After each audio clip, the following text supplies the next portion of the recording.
Anyway, I am glad that I've been able to do that and be that for, I mean, obviously not everybody, for some people. And it's been an incredible privilege and a blessing.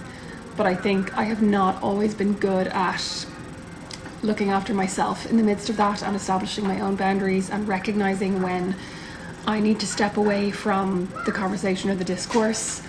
And I think now is probably one of those times, so I think I'm probably going to switch off story replies for a while and just try to read my book and be with my kids and take some deep breaths, because today has been really, really intense.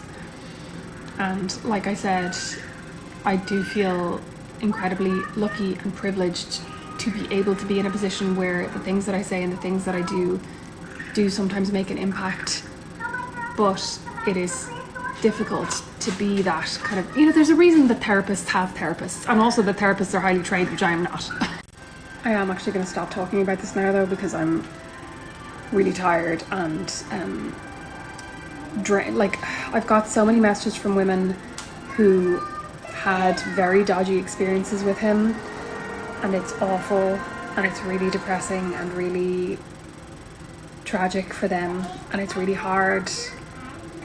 I mean, it's not as hard as what they went through, but like it's really hard to be on the receiving end of all these kind of messages and like talking to people about this all day, and I feel absolutely so tired. But I did also get contacted by an Irish publication wanting to do a more rounded piece about the full picture of who Glen Hansard was, and they want to know if anybody who had these experiences with him would be willing to talk about it either on or off the record. So if that's you, DM me and I'll put you in touch with the journalist who's doing it. It may come to nothing, so just to say that up front, it might not end up being published, but if you want to talk.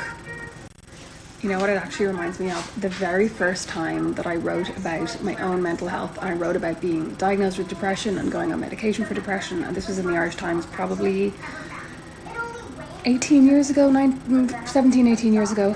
And I got so many messages from people who had similar experiences with their mental health, and I also got messages from people whose children had similar experiences, and I also got messages from people whose friends and children and family had similar experiences and ended up taking their own lives.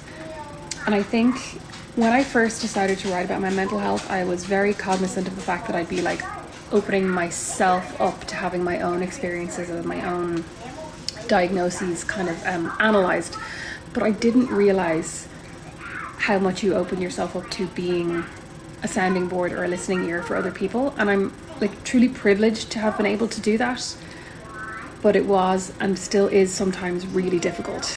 Imagine what could be achieved if every man who showed up for Glen Hansard's in memorial buskathon or whatever it was, imagine what could be achieved if all of those men, I don't know, like wrote a letter to their local TD about endometriosis research in Ireland, or campaigned for women to be paid equally to men in Ireland, or I mean anywhere in the world.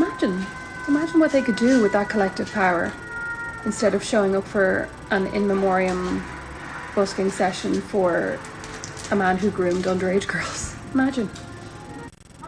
And over the years I've got so many messages from people who have told me that me talking about my mental illness and my decision to go on medication and therapy had really helped them, and it helped them talk to people in their lives, had helped them make the decision to go to therapy or to go on medication or whatever it was.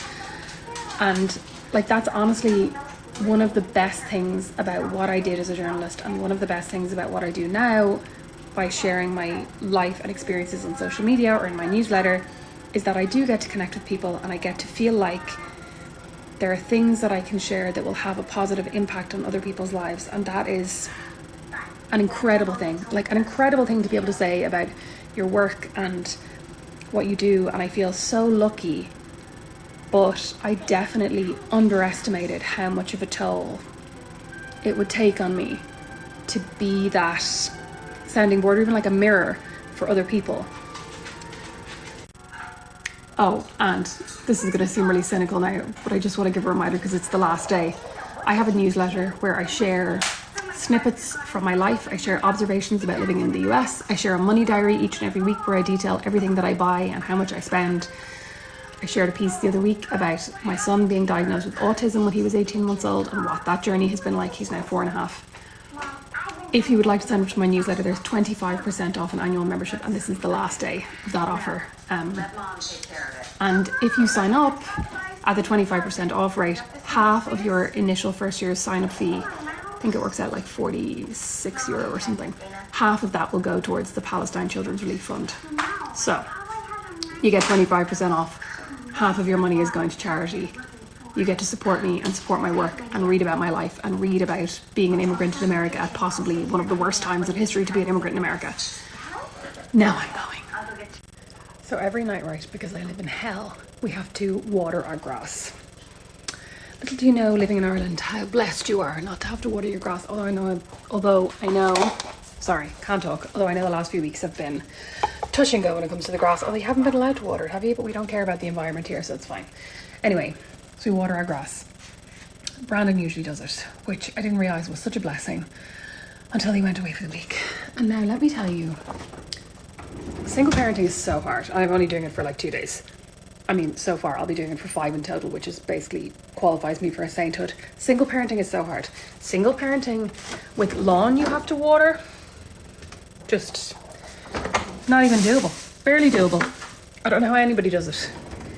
And also, how does anybody water their lawn, water their grass, without getting splashed by the sprinklers every time?